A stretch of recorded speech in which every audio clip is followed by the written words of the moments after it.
Hello everyone, welcome to the session. In this session, I would like to discuss about paging concept of operating system. Now let's see what is paging in detail.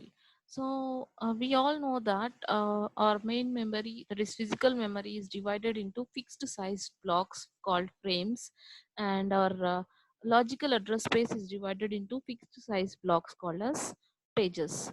Now we have seen the mapping from pages to frames now while discussing page replacement algorithms. Now the thing is, when we are storing the process which is divided into some number of pages into memory, we are not continuously storing, so we are randomly storing at different places wherever space is available. So by that, there may be some external fragmentation. uh, it may still have some internal fragmentation, and a variable size of blocks will be there which can't be can't use it properly. So to avoid this all these drawbacks, we are going for the paging mechanism, which will help you to store the pages into frames. So like I told, physical memory is divided into frames, logical memory is divided into pages. Now we should keep track that how many frames are actually free, that is in memory.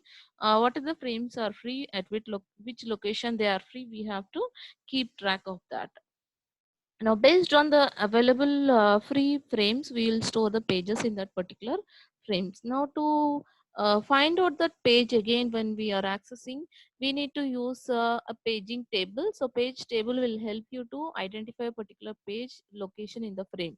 So that is, it translates the logical to physical address. Now this page table will actually use address which is generated by the CPU, that is P comma D, where P indicates the page number and D represents a offset within the main memory. Now let's see what is it in detail. Now I'll just observe here. CPU will generate some address, that is your logical address, where I'm taking two parts. The first part is called as page number, and the second one is called as offset. Offset means, imagine that this is physical memory. In the physical memory, the data will be starting storing from 0th location. Now imagine that from 0 to f, some value 0 to some 10, imagine. Now 0 to 10 already the data is stored full, so memory is not available. From 10 itself the memory is available. So it means instead of searching again and again from 0, it's better to search from 10. So 10 is called as offset. So you're giving a page number, along with that some offset.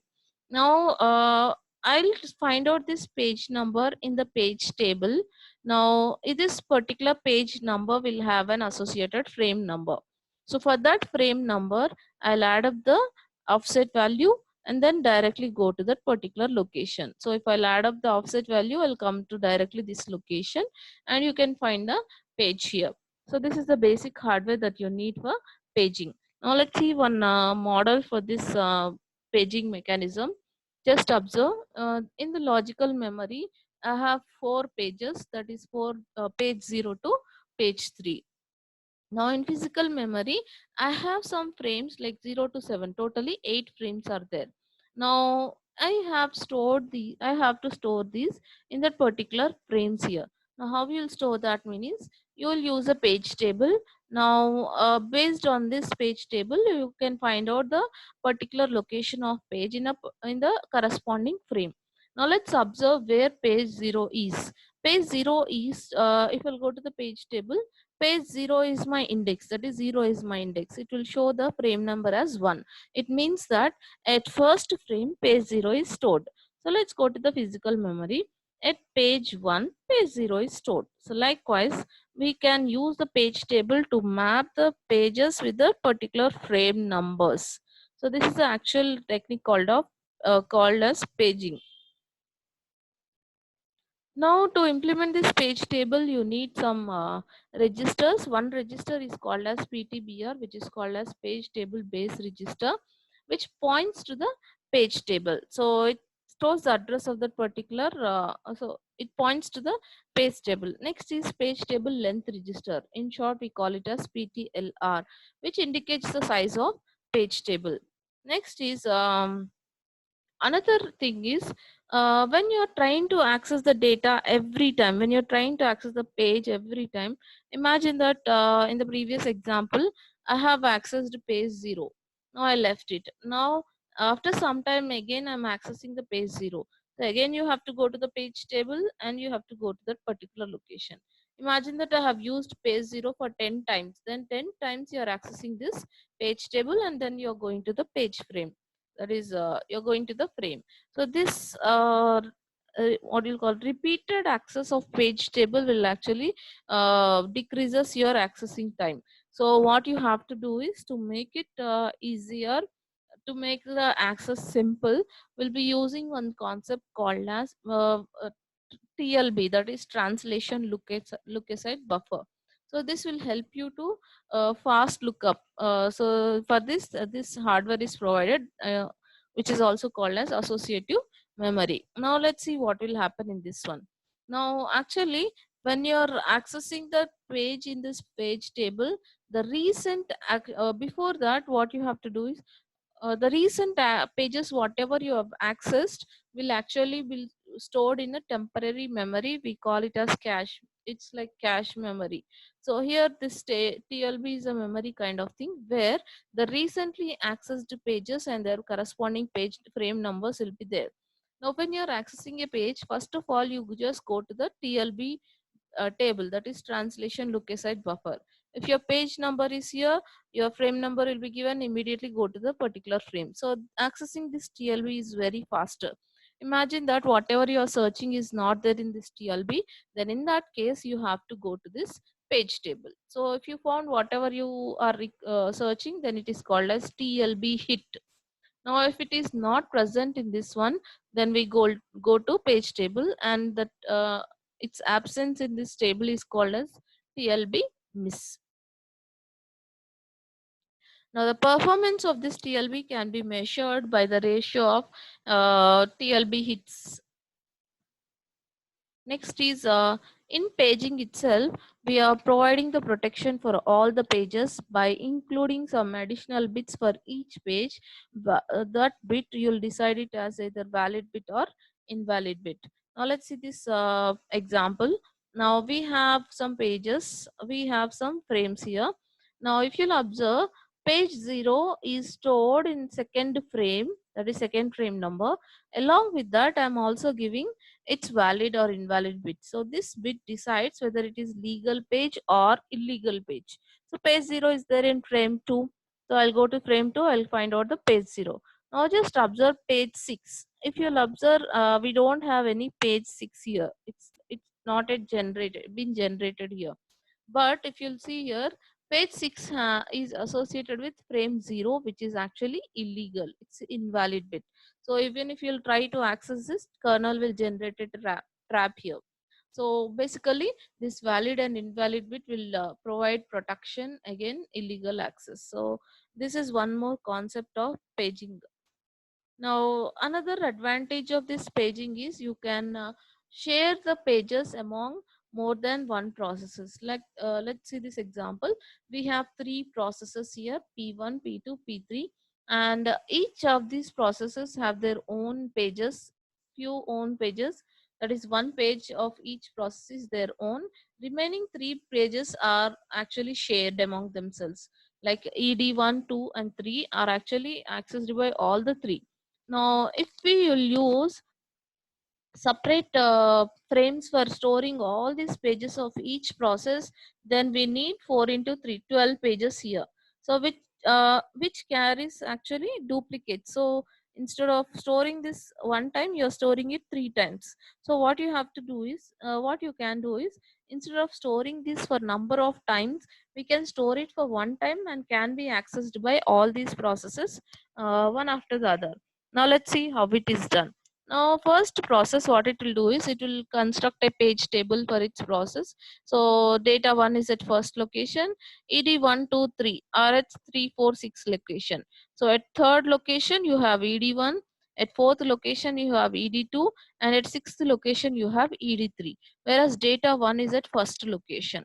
Now, when second process is storing its pages, what it has to do is the common pages, whatever are there, already are stored by this first process. So it will give the same address for these three. That is ED123 will have address as 346 only.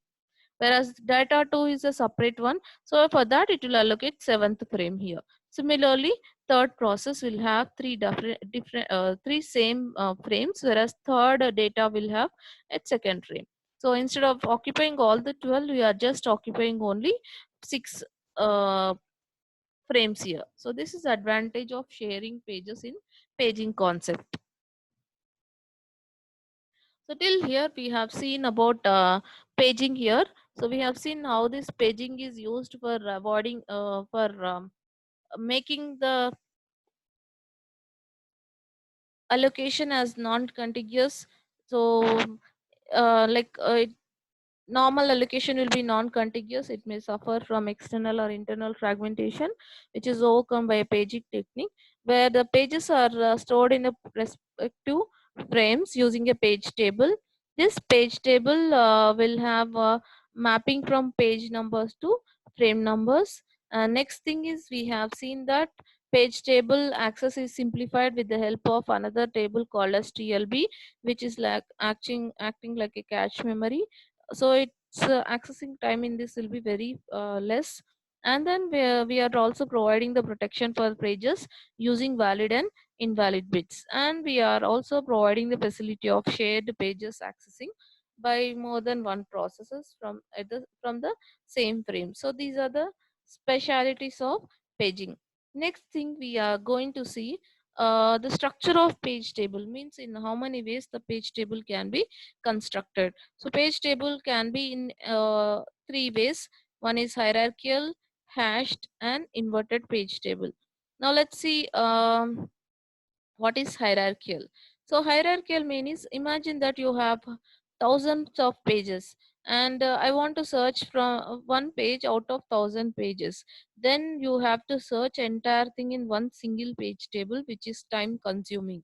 So if you have fewer number of entries, single page table is enough actually. But if you have thousands of entries, single page table is not enough.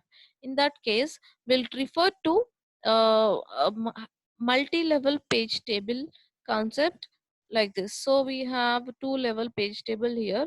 This is called as outer page table, which is referring to some inner page table. Again, that page table is actually referring to the frames here.